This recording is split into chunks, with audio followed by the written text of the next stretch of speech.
अस्सलामुअलैकुम, welcome back to my channel and welcome to my new vlog. उम्मीद है आप सब ठीक होंगे, खुश होंगे। मैं भी अल्हम्दुलिल्लाह खुश हूँ। तो आज का भी जो व्लॉग है वो मैं स्टार्ट कर रही हूँ मॉर्निंग से, और मैं बना रही हूँ आज आलू और अंडे की भुजिया। क्योंकि काफ़ी दिन हो गए थे कि हम लोग बहुत सिंपल सा, बहुत लाइट सा नाश्ता करते। हस्बैंड भी जो है वो बहुत लाइट सा नाश्ता करके जा रहे थे, तो मैंने कहा कि चलो आज उनको घर में कुछ हैवी सा नाश्ता बना देती हूँ। तो क्योंकि वो जो है सुबह ब्रेकफास्ट करके काम पे निकल जाते हैं, और फिर लंच जो है वो बाहर ही उनका होता है, और वो लंच ऐसा बाहर की चीज़ें कुछ खाते नहीं हैं। बस अगर बहुत भूख लगी तो वो चाय बिस्किट ले लेंगे, और फिर वो घर आके अगर शाम को आ रहे हैं तो वो शाम को डिनर और लंच जो है इकट्ठा करते हैं, और अगर रात को आ रहे हैं तो फिर वो बस डिनर ही करते हैं। तो इसलिए मैंने कहा कि आज मैं उनको ना पराठे के साथ आलू और अंडे की भुजिया बना देती हूँ। मम्मा भी खा लेंगी, मैं भी खा लूँगी, और फिर जो है दोपहर का हमारी ऐसी निकल जाएगी, और फिर मैं रात को डिनर ही बनाऊँगी। तो काफ़ी दिन ही हो गए थे कि मतलब जो लास्ट व्लॉग मैंने आप लोगों के साथ अपने पराठे का शेयर किया था, उसमें ही हम लोगों ने शायद पराठे खाए थे। उसके बाद बहुत सिंपल सिंपल सा जो मतलब ब्रेकफास्ट हो रहा था, और मैं तो बहुत ही सिंपल ले रही थी। क्योंकि मुझे शादी से पहले तो मुझे बिल्कुल भी आदत नहीं थी कि पराठा और सालन या इस तरह की चीज़ें खाने की। लेकिन जब मेरी शादी हुई थी, तो जब मैं यहाँ पे आई ससुराल में, तो ये माशाल्लाह जॉइंट फैमिली है, तो ये बहुत मतलब अच्छा सा नाश्ता करते हैं। क्योंकि जो सबके जो हस्बैंड हैं वो बस नाश्ता करते हैं और फिर वो काम पे निकल जाते हैं, फिर वो रात को आके खाना ही खाते थे। तो फिर यहाँ पर जो है कभी आलू के पराठे हो गए, कभी ऑमलेट हो गई, मूली के पराठे हो गए, सर्दियों में मेथी के पराठे हो गए। तो यहाँ पे मैंने देखा कि यहाँ पे ना मतलब हैवी नाश्ते का बहुत ट्रेंड है। तो बस फिर क्या था, मैं अभी फिर इनमें शामिल हो गई।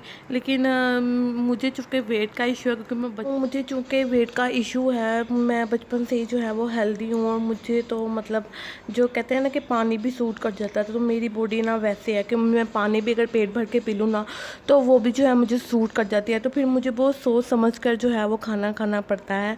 तो फिर मैं ऐसे ही करती हूँ कि अगर मेरा जो ब्रेकफास्ट है वो थोड़ा सा हैवी है, तो फिर मैं जो अपना लंच है वो स्किप कर देती हूँ, और जो रात का जो खाना होता है, रोटी होती है, तो वो फिर मैं हाफ़ ले लेती हूँ। इस तरह ही मेंटेन करती हूँ। लेकिन अभी जो है मेरा वेट गेन बहुत ज़्यादा हो रहा है, क्योंकि मुझे रिसेंटली पीसीओडी का मसला हो गया है।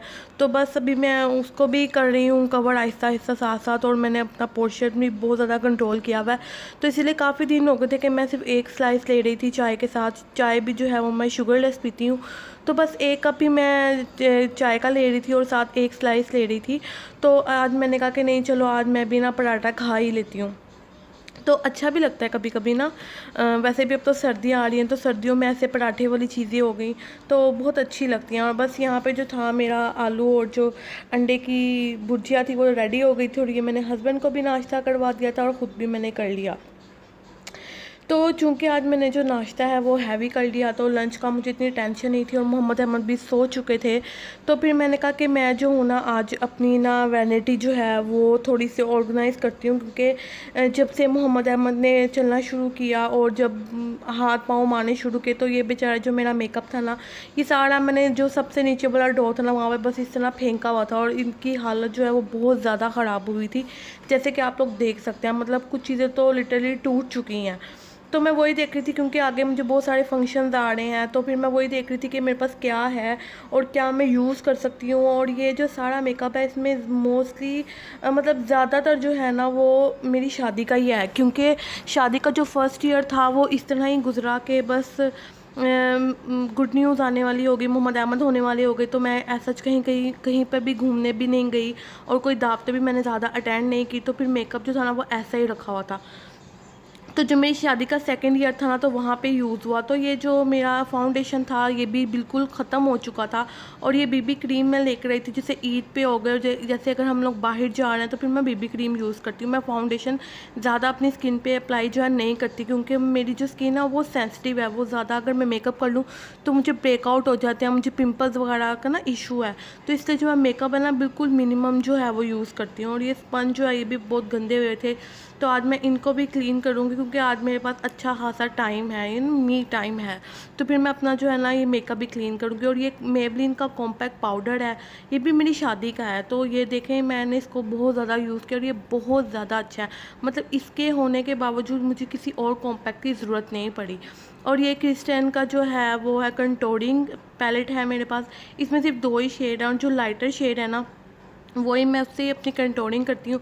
और जब मैं स्मोकी आइज़ क्रिएट करती हूँ तो मैं इसके साथ उसको मर्ज कर देती हूँ, तो बहुत नूडी सी लिप ना लुक आती है। तो ये जो ग्लिटर पैलेट है, मतलब मेरे पास बस एक एक पैलेट ही है, और मैं एक एक पैलेट से ही जो है ना 3 साल हो गया मुझे मुझे जितनी भी शादियाँ और फंक्शन आए हैं वो मैंने इसी मतलब इन्हीं को यूज़ किया है। कोई भी मेरे पास कोई इतना ख़ास ब्रांडेड मेकअप नहीं है, मतलब जो लोकल आपके घर के पास जो मार्केट लगती है तो वहाँ पर मैं गई थी, और मैंने वो शॉपकीपर को ही कहा था कि आप ही मुझे अपनी मर्ज़ी से ना, उनको अगर आप कह दो ना कि आप ब्राइडल किट जो है या मेकअप बॉक्स आप बना दो, तो वो खुद ही बना देते हैं। उनको पता होता है कि आपको किन किन चीज़ों की रिक्वायरमेंट है।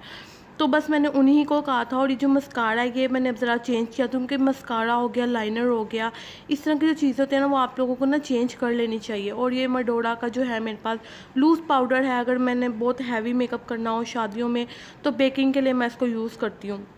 और ये बहुत ही अच्छा जो है लिक्विड हाइलाइटर है, और ये ज़्यादातर ना जो मोस्टली मैं यही यूज़ करती हूँ, क्योंकि मेरी स्किन जो अब बहुत ज़्यादा ड्राई है, तो मुझे ज़रा थोड़ी सी ना लिक्विड और क्रीमी फॉर्म में जो चीज़ें होती हैं वो मेरी स्किन को ना सूट कर जाती है। तो मैं यही यूज़ कर रही हूँ जब से, मतलब मैंने इसको लिया आई थिंक 2 साल हो गया। और जो मॉइस्चराइजिंग क्रीम मैं आपके साथ पहले भी शेयर कर चुकी हूँ कि मैं नेविया सॉफ्ट यूज़ करती हूँ। और जब मेरी शादी हुई थी तो जब मैं मेकअप करवाने के लिए गई थी तो उन्होंने मुझे ये रिकमेंड की थी, क्योंकि मेरी जो स्किन है ना वो एक्स्ट्रा ड्राई है।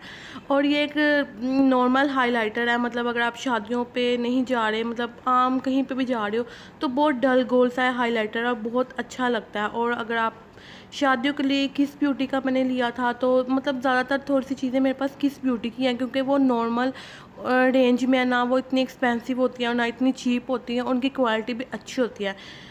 तो अगर मैं शादियों पे जा रही तो मैं ये वाला हाइलाइटर यूज़ करती हूँ। तो बस और एक और टिप दूँगी कि अगर आपके पास कोई भी मस्कारा है ना जो इस तरह ड्राई हो चुका है, ये देखें, ये जो मेरे पास मस्कारा है ना ये ड्राई हो चुका है, मैं लाई भी इसको इसी पर्पज़ के लिए थी।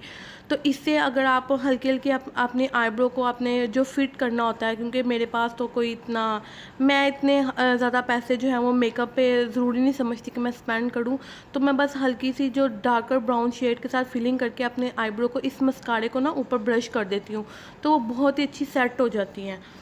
और अब तो मार्केट में ब्रोज के लिए बहुत बहुत कुछ आ गया, लेकिन मैंने अभी कुछ ऐसा बाय नहीं किया, और बस मैं यही जो ट्रिक है ना ये मेरे काम आ रही है, तो फिर मैं अभी इसी ट्रिक को जो है वो यूज़ कर रही हूँ। लेकिन मैं जाऊँगी मार्केट में और जब कुछ ऐसा बाय करूँगी तो मैं आपके साथ ज़रूर शेयर करूँगी। और यही बस मेरे पास ब्लशर की एक पैलेट थी, और ये है करैक्टर की पैलेट थी, और ये करैक्टर की पैलेट भी किस ब्यूटी की है। और इसमें अगर आपके स्किन पे ना पिंपल्स हैं तो आपको ग्रीन और ये कंसील के लिए और डार्क सर्कल्स के लिए और कंटूरिंग के लिए इसमें शेड्स हैं, लेकिन क्रीमी फॉर्म में है। लेकिन मैंने इसको ना ऐसा कोई यूज़ किया ही नहीं है, क्योंकि ये मुझे लगता है कि बहुत हैवी लुक के लिए हैं।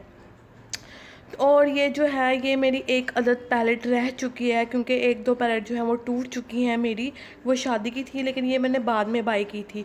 तो इसमें जो है ना बहुत सारे कलर्स हैं, मतलब इसमें ग्रीन भी है, न्यूड भी है, इसमें पिंक भी है, इसमें ब्लू भी है, पर्पल भी है। तो इसके साथ जो है ना आप किसी भी कपड़ों के साथ, किसी भी कलर के साथ ना आप जो आईज़ मेकअप है ना वो क्रिएट कर सकते हैं। और अभी आगे जो मैं आपके साथ ज़रूर शेयर करूँगी अपनी तस्वीरें जो मैंने इसी पैलेट के साथ क्रिएट की हैं। और ये फॉल आउट भी नहीं करती है, और बहुत ज़्यादा पिगमेंटेड है ये ना पैलेट, और बिल्कुल भी जो इसके शिमर्स हैं वो फॉल आउट नहीं करते। और बस अब मैं जाऊंगी बाज़ार, मुझे आइडिया हो गया कि मेरे पास कौन सी चीज़ें हैं जिसको मैंने यूज़ करना है और कौन सी चीज़ें जो है न्यू लाने वाली हैं, तो फिर मैं आप लोगों के साथ ज़रूर शेयर करूँगी। और बस तब तक के लिए अगर आपको जो मेरी वीडियो है वो थोड़ी सी भी अच्छी लगी तो प्लीज़ मेरे चैनल को सब्सक्राइब कर देना, और मेरी जो वीडियो है उसको प्लीज़ शेयर कर देना, और जो वीडियो को लाइक करना बिल्कुल भी मत भूलिएगा। और अल्लाह हाफिज़।